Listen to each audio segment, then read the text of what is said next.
हम clinical feature को discuss कर रहे थे। क्लिनिकल फीचर में क्या है, या हमने 4 क्लिनिकल फीचर डिस्कस करे जिसमें पेन है और नर्व इन्वॉल्वमेंट तक हमने पढ़ लिया, यानी कफ सबसे कॉमन है, फिर उसके बाद ऑब्स्ट्रक्शन की वजह से जो सिम्टम्स है, उसके बाद ब्रेथलेसनेस है, उसके बाद पेन और हॉर्नर सिंड्रोम और पेनकॉस्ट सिंड्रोम है। अब उसके बाद मीडिएस्टिनल स्प्लिट है, तो चूँकि ट्रेकिया से रिलेटेड एक ऑर्गन एसोफेगस भी रन कर रहा है साथ में, तो अगर वो इन्वॉल्व हो जाए तो पेशेंट को डिस्पनिया होगा। अगर लंग्स के करीब मीडियस्टिनम में हार्ट पड़ा हुआ है, अगर हार्ट की कैविटी इन्वॉल्व हो जाए, हार्ट की कैविटी इन्वॉल्व हो जाए तो पेशेंट को क्या हो सकता है, पेरिकार्डाइटिस हो सकता है, और पेरिकार्डियम को इन्वॉल्व करके चेस्ट पेन हो सकता है, सुपीरियर वेना केवा सिंड्रोम हो सकता है, अच्छा एरिथमिया भी हो सकता है। सुपीरियर वेना केवा सिंड्रोम में फेस और नेक और कंजक्टाइवा की स्वेलिंग होती है, डायलेटेड वीन होते हैं चेस्ट में।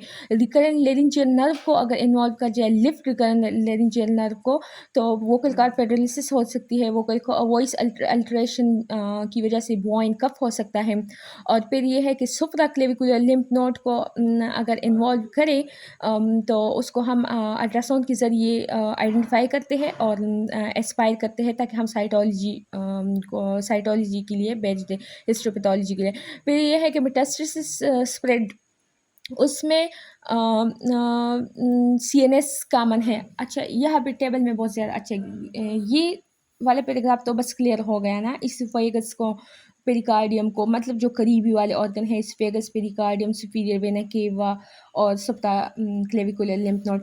अब यहाँ से एक्स्ट्रा पल्मोनरी मैनिफेस्टेशन, जो कि मीडियास्टिनम से बाहर जो ऑर्गन है, एक्स्ट्रा मीडियास्टिनल मैनिफेस्टेशन भी हम कह सकते हैं। तो उन ऑर्गन्स में क्या आता है, उन ऑर्गन्स में एंडोक्राइन आता है। एंडोक्राइन में सबसे पहले हमने ये कुशिंग सिंड्रोम में पढ़ा हुआ है कि कुशिंग सिंड्रोम में एक्टोपिक फोकाई बनती है, जिसकी वजह से एसिटिएट ज़्यादा सिक्रीट होता है, और उसकी वजह से हार्मोन की से कोर्टिसोल और जो भी हार्मोन है ना, एक और भी है, कोर्टिसोल है, और दूसरा क्या है, उसकी भी वो ज़्यादा होती है, लेवल ज़्यादा बॉडी में हो जाती है, तो उसकी वजह से क्या होता है, पेशेंट को कुशिंग सिंड्रोम हो जाता है।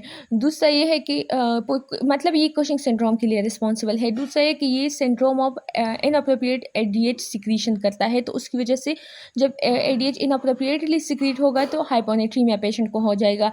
और कार्सिनॉइड सिंड्रोम कर सकता है, गायनिकोमास्टिया कर सकता है। न्यूरोलॉजिकल में सीजर बहुत ज़्यादा कॉमन है, पर्सनैलिटी चेंजेस कॉमन है, न्यूरोपैथिक पेन्स कॉमन है, यानी पॉलीन्यूरोपैथी, और फोकल न्यूरोलॉजिकल डिफिसिट भी कर सकता है। इसके अलावा अगर सेरेबेलम को इन्वॉल्व करें तो सेरेबेलम साइन भी हो सकते हैं, और प्रेशर सिम्टम भी, अगर मिट्स हो जाए तो प्रेशर सिम्टम भी आ सकते हैं। फिर अदर में क्लबिंग है, क्लबिंग ऑफ नेल, किडनी को रेयरली इन्वॉल्व करके निफ्रोटिक सिंड्रोम करता है।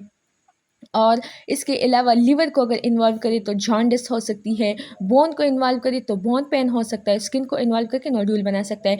नॉन मेटास्टेसिस एक्स्ट्रा पर्मनल इफेक्ट्स, यही बात हमने ऊपर भी पढ़ी, यहाँ पे भी है, लेकिन एक चीज़ इसमें रह गई, वो ये है हाइपरट्रोपिक पल्मोनरी ऑस्टियोआर्थ्रोपैथी। हाइपरट्रोपिक पल्मोनरी ऑस्टियोआर्थ्रोपैथी में बेसिकली पेनफुल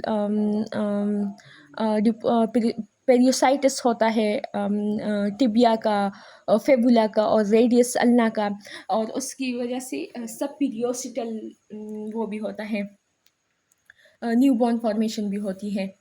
तो ये सारे एक्स्ट्रा मीडियास्टिनल मैनिफेस्टेशन हो गई। फिर इन्वेस्टिगेशंस है। इन्वेस्टिगेशंस में हम 3 मेन इन्वेस्टिगेशन करते हैं। सबसे पहले डायग्नोसिस के लिए करते हैं, दूसरा हिस्टोलॉजिकल टाइप को फाइंड आउट करने के लिए करते हैं, और एक और investigation extent of disease and treatment के टू प्लान द ट्रीटमेंट, उसके लिए करते हैं। तो डायग्नोसिस के लिए हम एक्सरे चेस्ट करते हैं। एक्सरे चेस्ट में मासिव लीजन, हमें मास जो है या लीजन जो है हम वो दिखाई देगा। इसके अलावा अगर कोई अंडरलाइंग डिजीज़ इसके साथ हुई है, प्लूरल इफ्यूजन एक्सेट्रा, या फिर नमूनिया वगैरह, तो वो भी हम आइडेंटिफाई कर लेंगे। दूसरा सीटी है।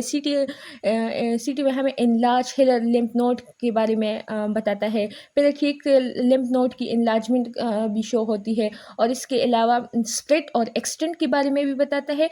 और plan the treatment of this cancer we also do CT for the staging. अब उसके बाद हम बायोप्सी एंड हिस्टोपैथोलॉजी करते हैं तो बायोप्सी के लिए हम फ्लेक्सिबल ब्रोंकोस्कोप्स के ज़रिए म्यूकोज़ा को विजुअलाइज़ करके बायोप्सी लेते हैं।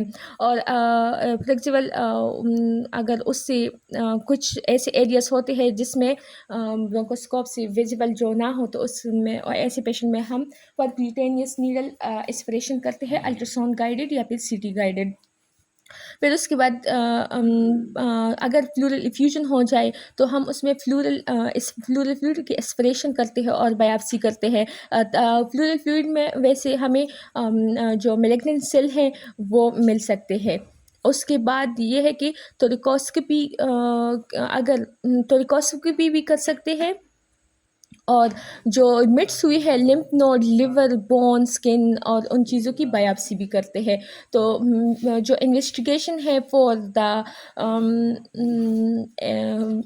अच्छा, ये तो डायग्नोसिस के लिए तो हमने एक्स-रे चेस्ट पढ़ लिया, फिर एक्सटेंट के लिए हमने सीटी कर ली, और एक्सटेंट के लिए हमने वो भी कर लिया ना, ये इन ऑर्गन की बायोप्सी भी कर ली। अगर इससे भी हमें मेट्स का पता तो चल रहा है ना ये इन बायोप्सी से। और इसके अलावा हमने